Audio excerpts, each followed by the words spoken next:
Hello, வணக்கம். இன்றைக்கி நாம் பாலக்கீரையை வச்சு சூப்பரான ஒரு டிஷ் செய்ய போகிறோம். இது சாப்பாட்டுக்கு சூப்பராக இருக்குங்க. அதுக்கு வடை சட்டி அடுப்பில் வச்சு சின்ன வெங்காயம் ஒரு 20 வெங்காயம் எண்ணெய் ஊற்றி நல்லா வதக்கிக்கணும். காரத்துக்கு வரமிளகாய் சேர்த்துக்கலாங்க. இந்த வரமிளகாயும் போட்டு நல்லா வதக்கிக்கலாம். இந்த மாதிரி நல்லா வதங்கிட்டு இருக்கும்போது கொஞ்சம் எண்ணெய் தூக்கலாகவே ஊற்றிக்கோங்க. எண்ணெய் நல்லா வதங்கட்டும். பூண்டு சேர்த்துக்கலாங்க. எண்ணெயில் வெங்காயம், வரமிளகாய், பூண்டு, கொத்தமல்லி கொஞ்சம் 1 டீஸ்பூன் அளவுக்கு, அதே மாதிரி சீரகம் ஒரு 1/2 டீஸ்பூன் அளவுக்கு சேர்த்துக்கலாம். இது எல்லாத்தையும் நல்லா வதக்கி விடலாங்க. நல்லா வதக்கினதும் 2 தக்காளி பழம் பொடியாக நறுக்கி வச்சுருக்கேன். அதையும் போட்டு எண்ணெயில் நல்லா வதக்கலாம். வெங்காயம், தக்காளி எல்லாமே நல்லா வதங்கட்டும்.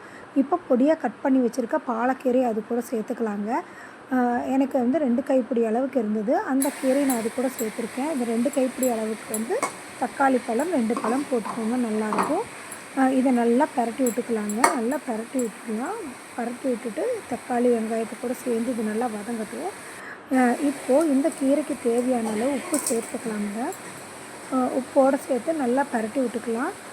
முதல்லையே உப்பு போடாமல் கடைசியாக போட்டுக்கலாங்க. போட்டு நல்லா பரட்டி விட்டு அதோட கலர் கொஞ்சம் மாறாமல் அப்படியே இருக்கும். இப்போ நல்லா பரட்டி விட்டாச்சு. இதை முடிஞ்சால் மிக்சியிலையோ அல்லது மத்து வச்சோ நல்லா கடைஞ்சிக்கோங்க. சூப்பரான சைட் டிஷ் மத்தியான சாப்பாட்டுக்கு சூப்பராக இருக்குங்க. நீங்கள் வீட்டில் செஞ்சு பாருங்கள்.